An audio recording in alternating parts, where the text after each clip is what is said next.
shall recognize the whip and the leader who are duly authorized by Shiv Sena and not Shinde.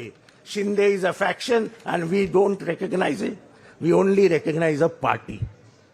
राजकीय पक्ष आपल्या हातात आहे, आपला आहे. त्याच्यासाठी 30 वर्ष घाम गाळून साहेबांनी हा पक्ष उभा केलाय. उन्हात पावसात आजारपणात सगळीकडे साहेब गेले. तुम्ही साहेबांना सभेतनं सवाल विचारतात. तुम्ही विसरलात 2004 मध्ये इथनं रक्त गळत होतं. रक्त हॉस्पिटल सोडून बायकोला सांगून नाही मला प्रचाराला जायचंय. पहिली सभा नागपूरमध्ये घेतली. 45 डिग्री टेम्परेचर होतं. इथनं लाळ गळत होती.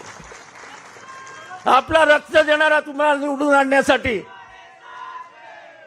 त्या बापाला एवढं दुःख देता आणि वरती म्हणता तो आमचा गुरु आहे. अरे गुरुवरती वार करायचे आणि नंतर नमस्कार करायचा. ही महाराष्ट्राची आणि या देशाची संस्कृती नाही. तुम्ही महाराज तुम्ही साहेबांना जखमी करून टाकलंय. पण वो जखमी शेर असू शकतं, मतमतांतर असू शकतं, पण हे सगळं होत असताना इथं एकदा वेगळी भूमिका. त्याच्यानंतर पुन्हा उद्धव ठाकरे साहेबांच्या नेतृत्वाखाली सरकार आलं. त्या सरकारमध्ये मला वरिष्ठांनी पक्षांनी तुम्ही सगळ्यांनी आमदारांनी उपमुख्यमंत्री केलं. कधी मी हू की सू होऊन दिलं नाही. मगाशी रुपालीने उल्लेख केला, करोनाचा काळ होता, कसं काम केलं ते तुम्ही बघितलं. कधी त्याच्यामध्ये हलगर्जीपणा दाखवला नाही. कारण आपण महाराष्ट्राचा प्रतिनिधित्व करतोय, आपण त्याची अर्थव्यवस्था सांभाळतोय. अशा पद्धतीनं सगळं झालं. मित्रांनो, तोही काळ तुम्ही बघितला. दुर्दैवाने काय घडलं मला माहिती नाही. शिंदे साहेबांनी वेगळी भूमिका घेतली. आम्ही वेळोवेळी आमच्या वरिष्ठांना सांगायचो काहीतरी वेगळं घडतंय, काहीतरी वेगळं घडतंय. आम्ही मुख्यमंत्र्यांना सांगायचो की मुख्यमंत्री महोदय थोडीशी अस्वस्थता शिवसेनेमध्ये आहे, लक्ष द्या, तुम्ही राज्याचे प्रमुख आहात. परंतु घडायचं ते घडलं. मित्रांनो, आज इथं सगळे आमदार बसलेले आहेत. त्या आमदारांना विचारा, माझ्याच उपमुख्यमंत्री महोदयांच्या चेंबरमध्ये, मी मला कशाला महोदय म्हणतो, उपमुख्यमंत्र्यांच्या चेंबरमध्ये मीटिंग झाली. सगळे माझ्या सहित सगळे आम्ही 53 आमदार आणि विधान परिषदेवाल्यांनी पण सह्या केल्या होत्या. विक्रम 9 लोकांनी, सगळ्यांनी जेवढे आता राष्ट्रवादीचे आमदार आहेत सगळ्यांनी सह्या करून एक पत्र तयार केलं.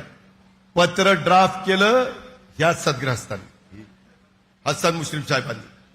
आणि ते सगळ्यांनी ऐकलं, सगळ्यांनी पाहिलं. ते पत्र ड्राफ्ट करून सगळ्यांनी सह्या केल्या.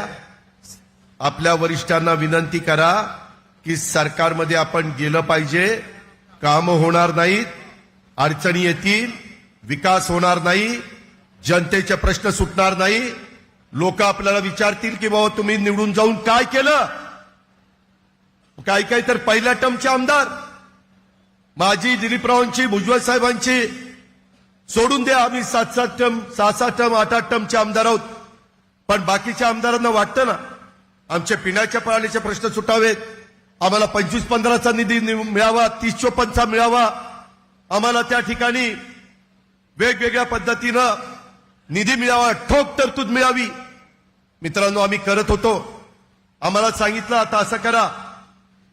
प्रफुल्ल पटेल, अजित पवार आणि जयंत पाटलांची कमिटी केली आणि म्हणलं तुम्ही जावा आणि भाजपच्या वरिष्ठांशी बोला.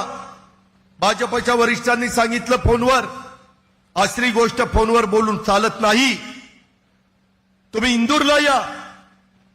इंदूरला तिकीट काढली नाही, बरोडाच्या इंदूरवरून काही बरोडा. आम्हाला वरिष्ठांनी सांगितलं तुम्ही तिकडे गेला तर मीडियाला कळेल.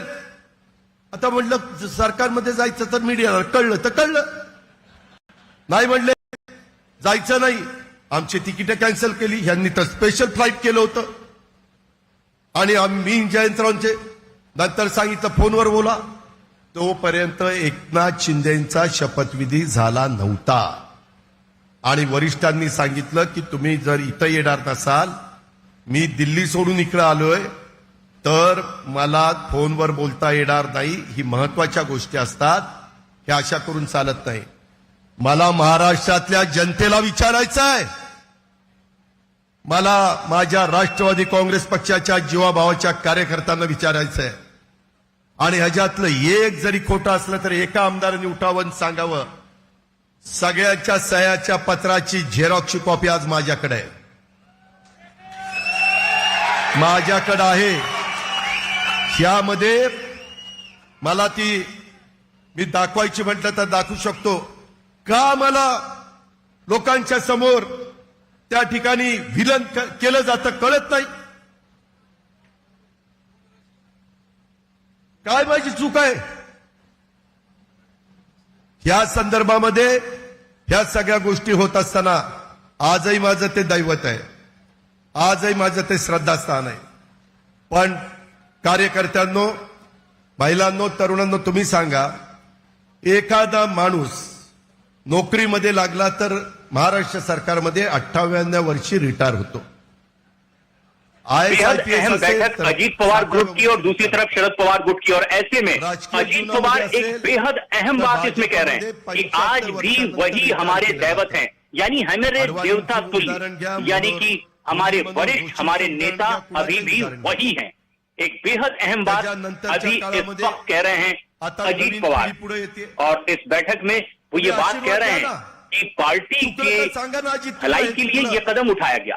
कोरोना काल में भी जिस तरीके से लगातार अच्छा काम करने की कोशिश हुई, चूक मान्य करून दुरुस्त करून पुढे जाऊ.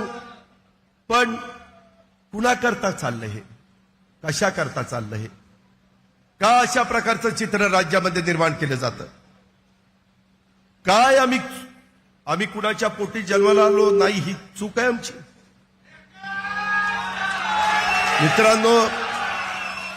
मित्रांनो, आज स्वतः आपले वरिष्ठ नेते चव्हाण साहेबांच्या समाधीला गेले. ठीक आहे, चव्हाण साहेब आपल्या सगळ्यांचं दैवत आहे. माझ्याकडनं पण घोडचूस झाली होती. मी एक दिवस सकाळी 7 ते संध्याकाळी 8 पर्यंत तिथं न पाणी पिता न काही करता बसलेलो होतो. मला ते खूप मनाला लागलं होतं. परंतु मित्रांनो, काळ आता जर वय जास्त झालं, 82 झालं, 83 झालं, तुम्ही कधी थांबणार आहात का नाही? तुम्ही आशीर्वाद द्या ना. त्याच्या संदर्भामध्ये आम्हाला वाटतं तुम्ही शतायुष्य व्हावं. वेगवेगळ्या महत्वाच्या संस्थात मला सांगितलं 2 मेला त्याच्या आधीच्या मीटिंगमध्ये की आता मी राजीनामा देतो आणि मी संस्था बघतो. त्या संदर्भामध्ये राजीनामा दिल्यानंतर मी एक कमिटी करतो. ती कमिटी केल्यावर तुम्ही सगळे प्रफुल्लबाई, सुनील तटकरे, जयंत पाटील, त्याच्यामध्ये भुजबळ साहेब, धनंजय मुश्रीफ साहेब, अनिल देशमुख, सगळे तुम्ही प्रमुख बसा आणि ते बसून सुप्रियाला राष्ट्रीय अध्यक्ष करा. आम्ही तयार झालो.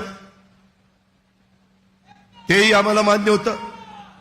मित्रांनो, पुन्हा 2 दिवसात काय घडलं कुणास ठाऊक. त्याच्यातनं सांगितलं की आता मी मागे घेतो राजीनामा. राजीनामा मागे घ्यायचा होता तर दिला कशाला, तेही मला कळलं नाही. आणि मला महाराष्ट्रातल्या जनतेने सांगा, आज आमच्यामध्ये धमक किंवा ताकद नाही का सरकार चालवायची? आहे. आज महाराष्ट्राच्या राजकारणामध्ये जे काही 4-5 जण प्रमुख नेते म्हणून पाहिले जातात, त्याच्यात माझं नाव कुठंतरी येते का नाही शेवटचं? मग आम्हाला का आशीर्वाद दिला जात नाही? घरात देखील 60 वर्ष झाल्यानंतर नवीन मुलगा आला की त्याला सांगितलं जातं, आम्ही शेतकरी घरातली माणसं, शेतकरी सांगतो की बाबा रे, आता तू 25 वर्षाचा झालाय, तू आता शेती बघायची, मी तुला सल्ला देईन. ही पद्धत आहे. उद्योगपतींची पण तीच पद्धत आहे. परंतु बरं आत्ता केलं जातं.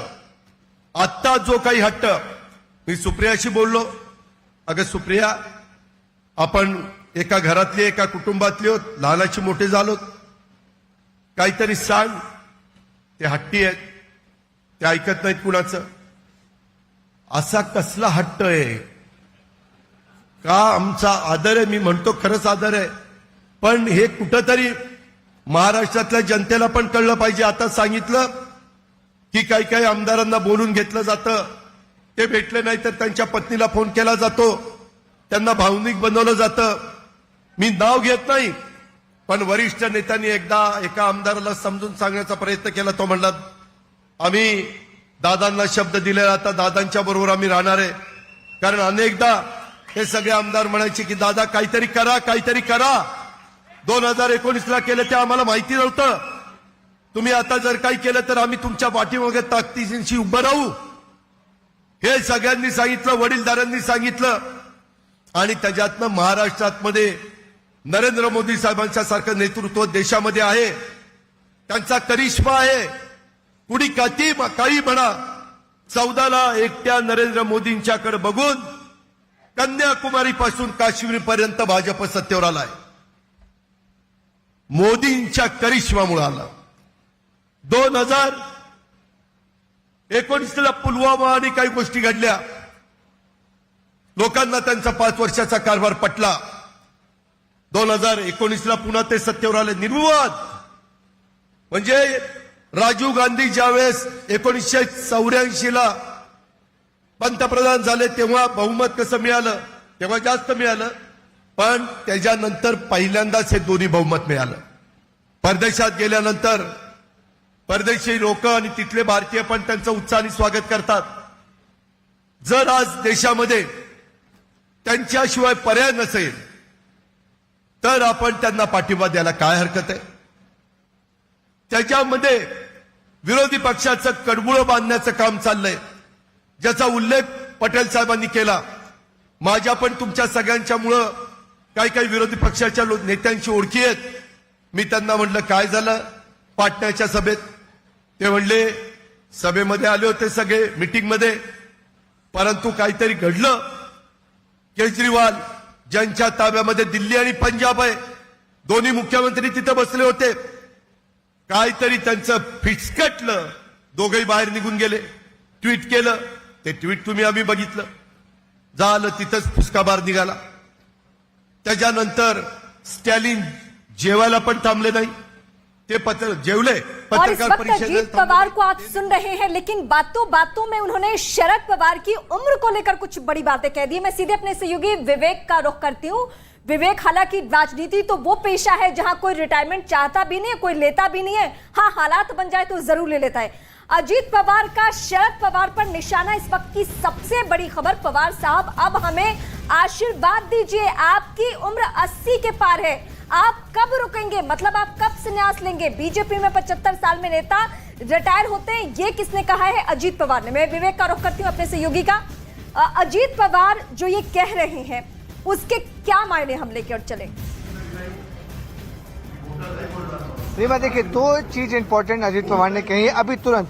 हालांकि भाषण वो काफी देर से दे रहे हैं. पहला उन्होंने कहा है कि मैं पवार की संतान नहीं हूं, तो कहीं ना कहीं डायरेक्टली इनडायरेक्टली उन्होंने सीधे सुप्रिया सुले को हिट किया है.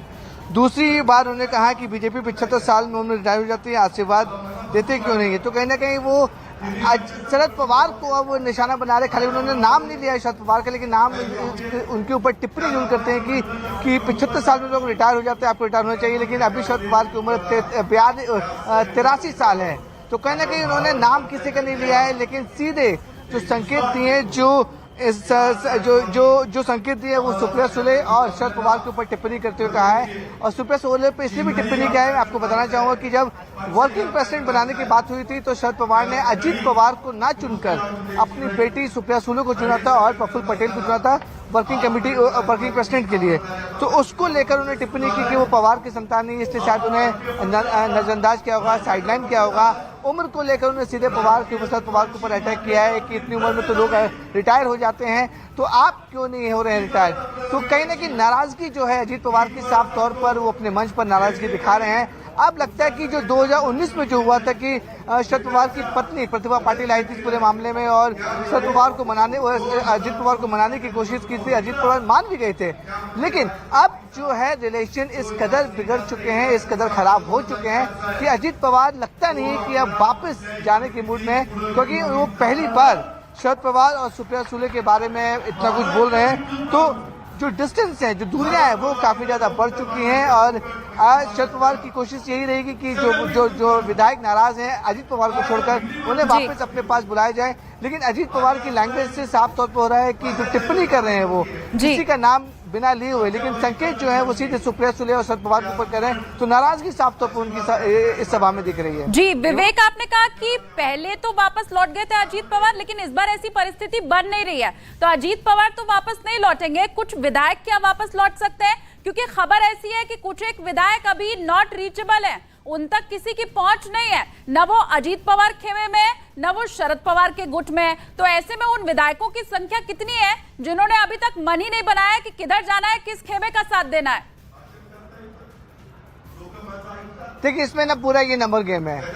महाराष्ट्र में एनसीपी की 54 सीटें थी, जिसमें से एक विधायक की डेथ हो गई, तो 53 बचे।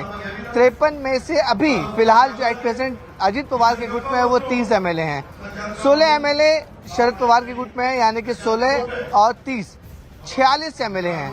अभी भी 7 एमएलए जो हैं वो अनरिचेबल हैं। 7 एमएलए कहाँ है, इधर जाएंगे या उधर जाएंगे, वो डिसाइड नहीं हो पा रहे हैं, क्योंकि देखिए जिस तरीके से 30 MLA present sitting MLA Ajit Pawar के साथ है, तो कहीं ना कहीं अजीत पवार का जो कट है काफी मजबूत दिखता हुआ नजर आ रहा है। शरद पवार को उम्मीद नहीं थी कि उनके पक्ष में, उनकी मीटिंग में, उनके प्रेजेंस में, उनके रहते हुए इतने कम एमएलए वहां पर पहुंचेंगे। शरद पवार कहना कि अनुमान लगा रहे थे, सुप्रिया सुले अनुमान लगा रही थी कम से कम 25 एमएलए या 30 एमएलए वहां तो हर हाल में पहुंचेंगे ही पहुंचेंगे, लेकिन शरद पवार पहुंच चुके हैं, प्रोग्राम शुरू हो चुका है, सुप्रिया सुले भी यहाँ पे मौजूद है।